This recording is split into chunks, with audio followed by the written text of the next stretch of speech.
Hi! Hello! నమస్తే. Welcome back to our channel princess Brinda. చివరి శ్రావణ శుక్రవారం రోజు నేనైతే వరలక్ష్మీదేవి వ్రతం చేసుకున్నాను. ముందుగానే పొద్దున్నే లేచి ఇల్లు, వాకిలి శుభ్రపరచుకొని బియ్యపు పిండి, తడి బియ్యపు పిండి ముగ్గురాలు ఉంటాయి కదా! వాటితో అయితే ముగ్గులు మంచిగా వేసుకున్నాను. తర్వాత పూలమాలలు అన్నీ ఆ రోజు సిద్ధం చేసుకున్నానండి నేను. పూలమాలన్నీ కుట్టి గుమ్మానికి కట్టాను. అయితే అమ్మ వాళ్ళ ఇంటికి రాఖీ పండగకెళ్ళాను. ఇంకా అదే రోజు థర్స్‌డే రోజు నైట్ బయలుదేరితే ఫ్రైడే రోజు మార్నింగ్ దిగాను. సో, మార్నింగ్ 4:30 నుంచి వర్క్ స్టార్ట్ చేస్తే నాకు ఆఫ్టర్‌నూన్ 3 అయింది పూజ అయిపోయేసరికి. ఇంకా అందులో మా పాప కొంచెం సపోర్ట్ చేసింది. మధ్యాహ్నం పడుకుంది కాబట్టి కొంచెం ఫాస్ట్‌గా అయిపోయాయి అనుకోవచ్చు. యాక్చువల్‌గా సెకండ్ వీకే చేద్దాం అనుకున్నాను వరలక్ష్మీదేవి వ్రతం రోజు. కాకపోతే మా పాపకి కొంచెం హెల్త్ బాలేకుండా హాస్పిటల్‌లో అడ్మిట్ అయింది. సో, దానివల్ల నేను వ్రతం చేయలేకపోయాను ఆ రోజు. జస్ట్ దీపం పెట్టుకున్నాను. ఇంకా ఫోర్త్ వీక్ చేద్దామని చెప్పి అనుకున్నాను. థర్డ్ వీక్ చేస్తే ఫలితం ఉండదన్నారు. అది ఎంతవరకు నిజమో తెలీదు కానీ తెలిసిన ఆంటీ వాళ్ళు చెప్పారు. వాళ్ళు పూజలు బాగా చేస్తారు. సో, నేను ఇంకా ఫోర్త్ వీక్ చేద్దాం వాళ్ళు చెప్పారు కదా అని చెప్పేసి ఇంకా ఆంటీ వాళ్ళ మాట విని ఫోర్త్ వీక్ అయితే చేశాను. అమ్మవారికి బంగారు వర్ణం అంటే చాలా ఇష్టం కదా! సో, బంగారు వర్ణంలో ఉండి గులాబీ రంగు కలర్ కలిసే శారీ నేను తీసుకున్నాను. గోల్డ్ అండ్ పింక్ కాంబినేషన్‌లో. శారీ అయితే మొత్తం ప్లేట్స్ పెట్టేసుకొని మొత్తం మన శారీస్ బట్టలు ఆరేస్తంగా ఆ క్లిప్స్ ఉంటాయి కదా! వాటినైతే పెట్టేసి మొత్తం రెడీ చేసుకున్నాను. ఈ విధంగా అయితే శారీ కుచ్చులన్నీ పెట్టేశాను. ఇంకా అమ్మవారు కొంచెం హైట్‌గా కనిపించడానికి నేనైతే ఈసారి 2 బిందెలు యూజ్ చేశాను. 2 బిందెలు పెట్టేసి అమ్మవారు హైట్ కోసం ఎందుకంటే పెద్ద పీట వేశాను. తర్వాత కింద చిన్న కలశం పెట్టేసి చిన్న కలశంలో అమ్మవారిని పెడదాం అనుకున్నాను. సో, అమ్మవారి రూపు కోసమైతే ఇట్లా హైట్ కోసమైతే నేను ఈ విధంగా 2 చిన్న బిందెలు పెట్టేసి ఈ విధంగా చిన్న కలశం ఇత్తడి కలశం పెట్టాను పైన. ఇంకా శారీ డ్రేపింగ్ అయిపోయిన తర్వాత పళ్ళు డిజైన్ కూడా రెగ్యులర్‌గా కాకుండా ఇలా పెడదాంలే ఈ ఇయర్ అని చెప్పేసి 2 సైడ్స్ అయితే ఇలా పెట్టాను. అమ్మవారికి నెక్స్ట్ మన కలశం పైన ఫేస్‌కి మనం డెకరేషన్ చేయాలి కదా! దానికోసం ఇంకా నేను నా దగ్గర వెండి ఐడల్ అయితే ఉంది. ఆ వెండి ఐడల్‌ని కూడా డెకరేట్ చేశాను. అయితే హ్యాండ్స్ కోసం సపోర్ట్ ఉండాలి కదా! నేను ఫస్ట్ మర్చిపోయాను పెట్టడం బ్లౌజ్ పీస్. తర్వాత ఇంకా శారీ వచ్చిన బ్లౌజ్ పీస్ ఇంకా హడావిడి అయిపోయింది. సో, జర్నీ చేసి అదే రోజు వచ్చాను కదా! కొంచెం టైర్డ్‌గా ప్లస్ హడావిడిగా ఉండే.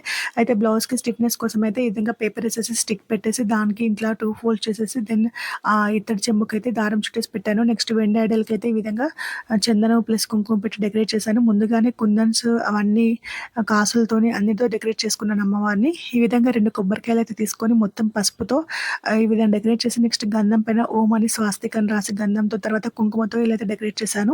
ఒకటైతే అమ్మవారి ఫేస్ ఐడల్‌కి, ఇంకొకటి కలశం పైకి 2 కొబ్బరికాయలు కూడా.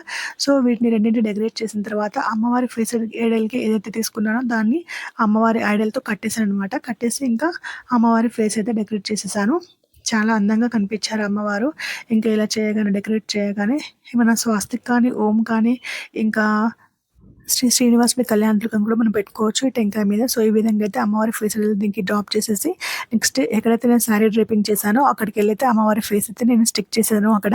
సో, ఈ ఫేస్ పెట్టగానే అమ్మవారు నిజంగా కొలువై ఉన్నట్టయితే అనిపించింది నాకైతే. సో, అమ్మవారు ఎంత అందంగా కనిపిస్తున్నారో చూసారా? చాలా ముద్దుగా ఉంది కదా! ఇంకా అమ్మవారు అలంకరణ ప్రియురాలు కదా! సో, వడ్డానం పెట్టేసి నగలన్నీ వేసేసాను. ఇంకా జడ వేయడం అయితే ఒక్కటి చేయలేదండి. ఎందుకంటే జడ కొత్తది కొనుక్కరాలేదు. పాతది ఉండే. సో, మా సార్ అయితే తీసుకురాలేదు మర్చిపోయారు. అందుకనే వేయలేదు. ఇట్లా మందార పూలతో నేను ఇంటి నుంచి మాల తెచ్చాను. మందార పూల మాల ముందుగానే ప్రిపేర్ చేసి ఆ మాల కూడా వేశాను. మల్లెపూలతో అలంకరించాను. అమ్మవారికి మల్లెపూలైనా, మందార పూలైనా చాలా ఇష్టం కదా! నెక్స్ట్ ముందు ఇంకో పీఠం పెట్టి దాన్ని శుభ్రంగా శుద్ధి చేసి బియ్యపు పిండితో అష్టదళ పద్మ ముగ్గు వేశాను. బియ్యపు పిండితో మొదట వేసిన తర్వాత పసుపు, కుంకుమతో కూడా పద్మ ముగ్గు పైన ఒకవైపు ఈ పూజ పనులు, మరొక వైపు వంటకాలు చకచకా అయిపోతూ ఉన్నాయి. ఇంకా కొద్దిగా మా సార్ హెల్ప్ చేశారు. మా పాప కూడా సపోర్ట్ చేసింది కాబట్టి ఆ పనులన్నీ చకచకా అయిపోయాయి ఆ రోజు. ఇంకా ఆ టైంకి 3 అయిందండి పూజ అయ్యేసరికి. చాలా బాగా అయితే పూజ చేసుకున్నాం. మేమైతే చాలా బాగా జరిగింది. ఈ విధంగా రాగి కలశం తీసుకొని ఆ కలశానికైతే ఓం అని, స్వాస్తిక్ అని, శ్రీనివాసుని కళ్యాణ తిలకం అని ఏదైనా ఒకటి రాసేసి కుంకుమ పెట్టి పసుపు, కుంకుమ, గంధంతో ఆ కలశంని డెకరేట్ చేసుకోవాలి. ఈ విధంగా అయితే డెకరేట్ చేసుకున్న తర్వాత ఆ కలశంలో పసుపు, కుంకుమ, రాగి నాణెం కానీ, ఇత్తడి నాణెం కానీ, ఒక ఖర్జూర పండు, పువ్వు, అక్షంతలు అన్నీ వేయాలి కలశంలో. ఎందుకంటే మనం అమ్మవారిని ఆ కలశంలోనే కూర్చోబెడతాం కదా! సో, అన్నీ అందులో వేసి మొదలుగా పెట్టాలి. ఇలా టెంకాయ పెట్టాలి. నెక్స్ట్ కలశం పైకి వస్త్రం అయితే ఉండాలి కదా! Blouse piece. ఆ బ్లౌజ్ పీస్‌ని ఇలా 3 ఫోల్డ్స్ చేసుకొని నెక్స్ట్ ఈ షేప్‌లో అయితే మనం ఫోల్డ్ చేసుకోవాలి. ఈ షేప్‌లో 3 కోణాలు ఒకవైపు వచ్చేలా చూసుకుంటే ఈ షేప్ అయితే వస్తుందండి. ఈ షేప్ చేసుకున్నాక దీనిపైన గంధంతోని ఓం అని గాని, స్వాస్తిక్ అని గాని మన ఇష్టం రాసుకొని దానిపైన కుంకుమతో బొట్లు పెట్టుకోవాలి. ఈ విధంగా పెట్టేసుకున్న తర్వాత ఇక నేనైతే పూజకు ముందు రోజే అన్ని సామాన్ అయితే తెప్పించాను. ఒక ఫ్లవర్స్, ఫ్రూట్స్ అనేది మాత్రం ఆ రోజే పూజ ఏ రోజు జరుగుతుందో ఆ రోజు తెప్పించాను అనమాట. తమలపాకులు అవన్నీ అయితే ఈ విధంగా అయితే పూజకు అన్ని సిద్ధం చేసేసుకొని నేను కూడా రెడీ అయిపోయాను. అమ్మవారిని రెడీ చేసి ఇంకా కాసు ఉంటుంది కదా, కాసుకు కూడా 9 దారాలతో పసుపు కుంకుమ ఆ దారానికి పూయాలి. తర్వాత అమ్మవారి మెడలో ఈ కాసు అయితే వేయాలి మనం మంచిగా ముడి వేసుకొని. అదేవిధంగా తోరాలు కూడా రెడీ చేసుకున్నాను. తోరాలు కూడా 9 దారపు పోగులతోని 3 తోరాలు రెడీ చేశాను. ఒకటి అమ్మవారి కోసం, ఒకటి నా కోసం, ఒకటి మా వృంద కోసం అయితే తోరాలు రెడీ చేశాను. ఇంకా ముందుగానే నా దగ్గర ఉన్న సామాన్ అంతా క్లియర్గా నేను కడిగి పెట్టేసుకున్నాను. ఈ విధంగా ఒక క్లాత్ అరిటాకు పైన క్లాత్ పెట్టి తర్వాత బియ్యం పోసి తర్వాత కలశం పెట్టి ఆ కలశంలో నేను చెప్పాను ఇందాక పసుపు కుంకుమ గంధం నాణెము బంగారు కానీ వెండి కానీ ఇత్తడి కానీ నాణము అక్షంతలు ఖర్జూర పండు ఇవన్నీ వేయాలి. తర్వాత మామిడాకులు పెట్టాలి. మామిడాకులు అనేవి అమ్మవారి కుర్రలు. తర్వాత మనం ఏదైతే కొబ్బరికాయ పెడదాం అనుకున్నామో కలశ రూపంలో ఆ కొబ్బరికాయను బ్లౌజ్ పీస్ పెట్టేసి వస్త్రము పూలమాల ఈ విధంగా కాసు డెకరేట్ చేసాం కదా, కాసు అన్నీ పెట్టేసి మిగతా తమలపాకు పైన నెక్స్ట్ మన విగ్రహాలు ఉన్నాయి కదా, లక్ష్మీ గణపతి సరస్వతి విగ్రహాలు, నా దగ్గర లక్ష్మీదేవి విగ్రహం ఉంది ఆ విగ్రహము, అదేవిధంగా పసుపు గౌరమ్మ చేసి పసుపు గౌరమ్మ కూడా వస్త్రం వేశాను. ఆ కలశం పైన గాజులు కూడా పెట్టాలి, ఫ్లవర్స్ పెట్టాలి. ఈ విధంగా అయితే మొత్తం అమ్మవారిని సిద్ధం చేసుకున్న తర్వాత అటు ఇటు 2 దీప కుందులు పెద్దవి పెట్టేశాను. అమ్మవారి హైట్కి తగ్గట్టు ఈ కుందులు అయితే పెట్టాను. ఇవి కొత్త కుందులు ఈసారి ఓపెన్ చేశాను. అదేవిధంగా నైవేద్యం చేయడానికి కూడా కొత్త ఇత్తడి బిందె కూడా ఓపెన్ చేశాను చిన్నది. సో ఈ విధంగా పూజ రెడీ చేశాక దీపం పెట్టాక మా పాప అయితే వచ్చేసింది. ఇంకా లేచింది, పాపను రెడీ చేసేసి పాప అయితే ఉండట్లేదు ఇంకా దగ్గర పెట్టేసుకొని పూజ చేశాను. ఇంకా ఏమైనా తప్పులుంటే క్షమించమ్మా అని చెప్పి వేడుకున్నాను. ఎందుకంటే చిన్న పాపతో పూజ అనేది చాలా కష్టం. ఇంకా అమ్మవారు అన్నీ అర్థం చేసుకుంటారని ఆశిస్తున్నాను. ఇంకా ఆ మాత్రం నేను చేయగలిగాను నా శాయశక్తులా. ఇంకా నేను పూజ చేస్తూ ఉంటే పాప అయితే డిస్టర్బ్ చేస్తూనే ఉంది. గంధం పసుపు కుంకుమ పూయడం చేస్తూనే ఉంది నాకు.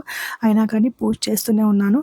ఇంకా పూజ అయిపోయిన తర్వాత కలశానికి పూజ చేసిన తర్వాత అభిషేకం చేశాను. లక్ష్మీదేవి విగ్రహానికి పాలతోని నెయ్యి తేనెతోని షుగర్తోని అభిషేకం చేశాను. పంచామృతాలతో అభిషేకం చేస్తే మంచిది. కానీ మాకు ఆవు పాలు దొరికాయి. నేను ఆవు పెరుగు దొరకలేదు. ఆవు పాల ప్యాకెట్ తోడేద్దాం అనుకున్నాను. కాకపోతే నేను అదే రోజు వచ్చుడికి వీలవ్వలేదు. సో పెరుగు లేకుండా 4 పంచామృతాల ప్లేస్లో ఒక పెరుగు మిస్ అయింది. మిగతా వాటితోనైతే అభిషేకం చేశాను. తర్వాత గంధము పసుపు కుంకుమతో కూడా అభిషేకం చేశాను. వీటన్నిటితో అభిషేకం చేశాక అమ్మవారి విగ్రహాన్ని నీట్గా కడిగి తర్వాత మంచిగా పసుపు బొట్లు పెట్టేసి గంధం పెట్టి మంచిగా అమ్మవారిని అయితే రెడీ చేశాను. నాకున్న దాంట్లో అయితే అమ్మవారికి అభిషేకం చేసేసాను. అభిషేకం చేసి ఆ పంచామృతాలను సపరేట్ ఒక బౌల్లో తీసుకున్నాను. తర్వాత అదే ప్లేట్లో పసుపు కుంకుమ గంధంతో మళ్ళీ అభిషేకం చేశాను అనమాట. ఈ విధంగా అయితే అమ్మవారికి మంచిగా అభిషేకం చేసేసుకొని తర్వాత మంచిగా క్లీన్గా చేసి నీట్గా చేసి మళ్ళీ గంధం బొట్లు పెట్టి అక్కడ లక్ష్మీదేవి పద్మపీఠం ఏదైతే ఉందో అక్కడ కూర్చోబెట్టేశాను. తర్వాత వస్త్రము పసుపు కుంకుమ పూలతో అమ్మవారిని అలంకరించాను అనమాట. తర్వాత కొబ్బరికాయ కొట్టాను, నైవేద్యాలు కూడా పెట్టాను. ఇంకా పూజ అయితే చాలా బాగా జరిగింది. మేము బాగా చేసుకున్నాము. నాకైతే చాలా సంతోషంగా అనిపించింది. ఇంకా అమ్మవారికైతే వడపప్పు, పానకము, చలిమిడి అయితే ఇష్టం కదా. ముందుగా ఇవి చేశాను. తర్వాత బెల్లం అన్నం నైవేద్యంగా చేశాను, పులిహోర చేశాను.